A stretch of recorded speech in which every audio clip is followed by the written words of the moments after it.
ఈరోజు బెండకాయ ఫ్రై చూడండి. బెండకాయ ఫ్రై ఇలా డీప్ ఫ్రై చేసుకోవాలి.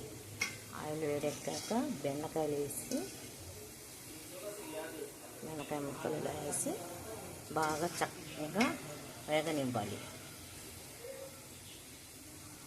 ఇలా బాగా వేగిన తర్వాత పక్కన పెట్టుకోవాలి. ఇప్పుడు అందులోకి ఇంకో ప్యాన్ పెట్టుకొని కొన్ని శనగగుళ్ళు వేసి వేపుకోవాలి.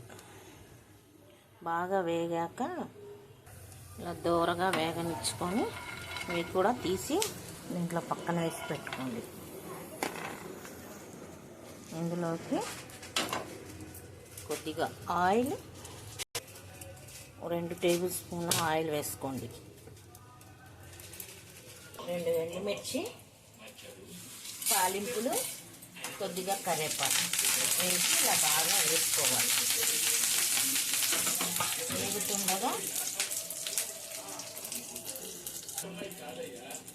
కొద్దిగా అల్లం పేస్ట్ వేసుకుంటే బాగుంటుంది టేస్ట్. ఇది రెస్టారెంట్ స్టైల్ కదా, బాగుంటుంది బెండకాయ ఫ్రై.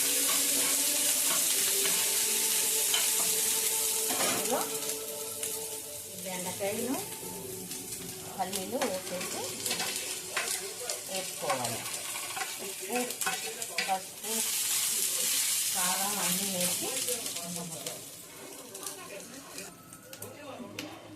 1/2 స్పూన్ పసుపు, 1 టేబుల్ స్పూన్ కారం, మనకు టేస్ట్ తగ్గట్ట ఉప్పు మొత్తం వేసి ఇందులో కలుపుకుంటే రెస్టారెంట్ స్టైల్లో చాలా బాగుంటుంది. పప్పు చారులోకి, రసంలోకి బాగుంటుంది. ఇలా చేసుకోండి, ట్రై చేయండి ఒకసారి. నచ్చితే లైక్ చేసి షేర్ చేయండి, సబ్స్క్రైబ్ చేసుకోండి. ఓకేనా ఫ్రెండ్స్?